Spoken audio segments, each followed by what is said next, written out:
So this is the final part of our lesson. That's where the character goes, because the next chapter is gonna be all about color adjustments and layer properties, so we can integrate the character a little bit more and maybe fix the background and everything, you know. So this chapter is gonna be all about the hair. So first I'm going to lower the opacity. You don't have to do this, but for the sake of the tutorial I'm gonna do it so you can see what I paint over the hair, so you can see it more clearly. So I have this darker color that I'm gonna use to block out the shapes. So the cool part about the hair is that you can be very creative with how it falls. So you just gotta make sure that the shapes are very randomized. You know, you don't want to make it all like boring looking like I'm doing it right now. So just copying what's underneath, but that's a very bad example. So I'm gonna start. I always start with the bangs. So what I'm gonna do is I'm just going to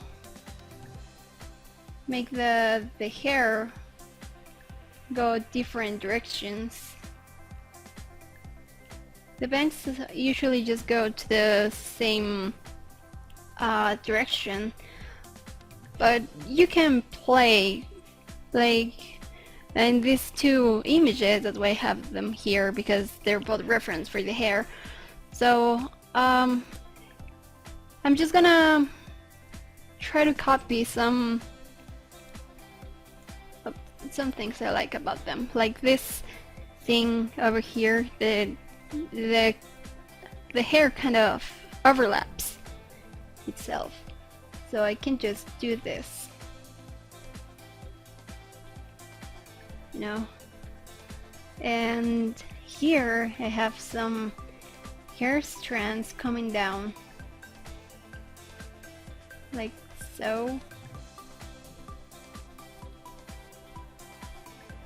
So the secret to draw hair is to make it very random. I don't tend to draw very realistic hair. I like it more stylized. So I like to use a very solid and big shapes. And even when you do realistic hair, you want to make sure that you are still keeping it very randomized. You know, it looks natural. If all the hair goes the same direction, it looks like it's made of plastic, you know, like a very basic 3D render, like a Playmobil figure. So I have it like this. And I'm still using the same brush that I used for the sketch at the beginning, which is the one that goes from thick to thin and light to dark. That's pretty much my favorite brush to do this kind of blocking. Okay, I'm gonna leave it like that for now. Maybe more interesting shapes on this side.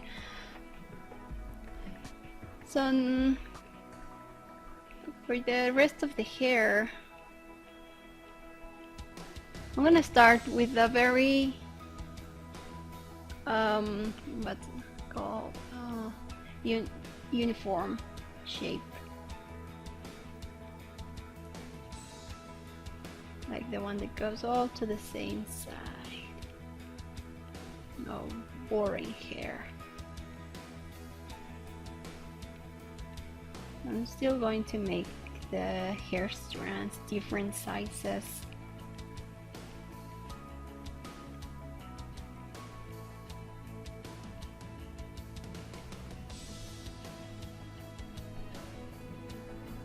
Okay, So now I'm just going to try to make it crazier, you know, like I'm going to keep this as if it was the layer underneath, because the hair is made out of layers. So I'm just going to leave these ones like this, and I'm gonna start bringing hair strands from where I left off in the bangs. So I'll just keep following this direction, you know, like start going to the left.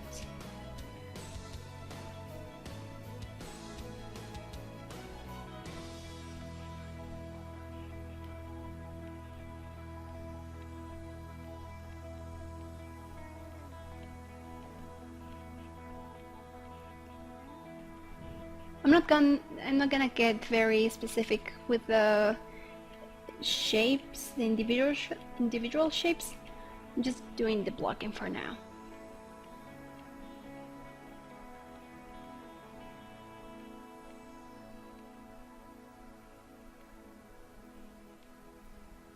So then you start getting a bit more creative with where the hair is going.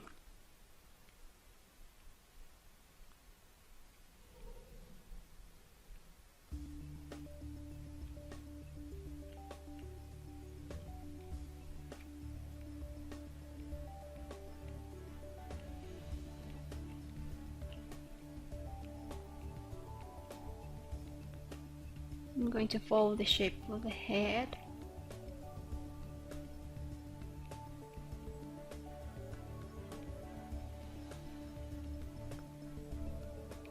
Like so, and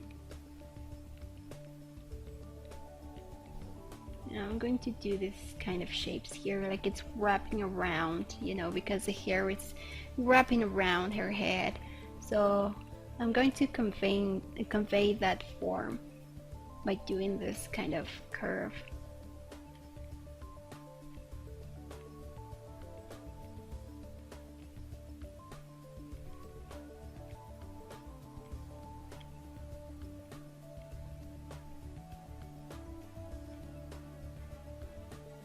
So I can just break down the hair strands in smaller hair strands. I just realized I was working from afar. So yeah, just going to break this down in two other little hair strands, you see. Same with this one, I can just make it go this way, like so.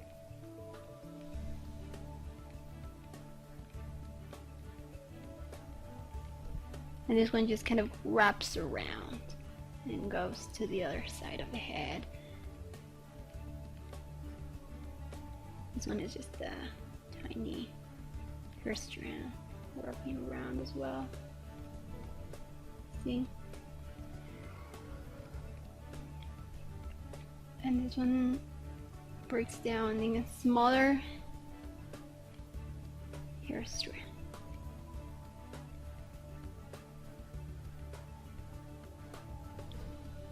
So you see this part here, it's underneath the layer that's on top.